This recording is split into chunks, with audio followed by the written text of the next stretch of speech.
তো আজকে ছিল বুধবার, আর আজকে সিম্পল কিছু রেসিপি বানিয়েছিলাম। ইলিশ মাছের ভাপা আর ইলিশ মাছের পাতলা ঝোল।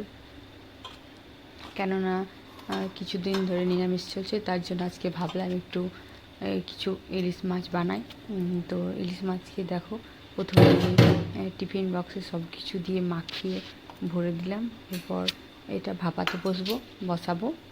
আর যেহেতু লঙ্কা ছিল না, তো গাছে লঙ্কা ছিল, তার জন্য গাছ থেকে কটা লঙ্কা পেড়ে নিয়ে এসে আমি ভাপে বসিয়ে দিয়েছি ইলিশ মাছটা।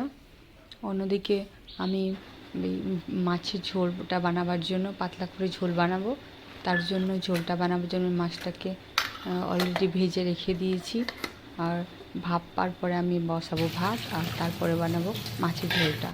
তো দেখো, আমি কড়াইয়ে গরম জল বসিয়ে তারপর স্ট্যান্ডটা দিলাম, কিন্তু স্ট্যান্ডটা একটু বড় হয়ে গেল, সেই জন্য স্ট্যান্ডটা চেঞ্জ করে আমি আবারও একটা নতুন স্ট্যান্ড দিয়ে কড়াইটা, তো এটা ভাপাতে বসিয়ে দিয়েছি।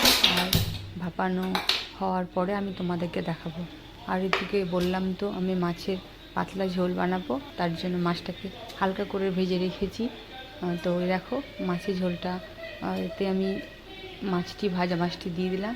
আর হ্যাঁ, মাছের মাছটা যেই তেলটায় মাছ ভেজেছিলাম, ওই তেলটা আমি লঙ্কা দিয়ে একটু লবণ দিয়ে রেখে দিয়েছি ওইটা গরম ভাতের সাথে খাবার জন্য। ওইটা খেয়ে দেখবে অসাধারণ টেস্ট একটা।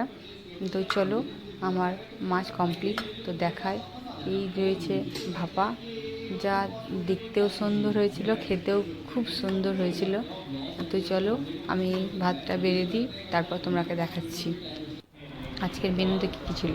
তো দেখো, গরম ভাত ছিল, গরম ভাতে ওই মাছ ভাজা তেলটা, আর তার সঙ্গে কাঁচা লঙ্কা, আর এটার উপরে ছিল মাছের মাথা দিয়ে বেগুন দিয়ে একটা ঘন্ট, আর মুসুর ডাল, ইলিশ মাছ ভাপা, আর রয়েছে ইলিশ মাছের পাতলা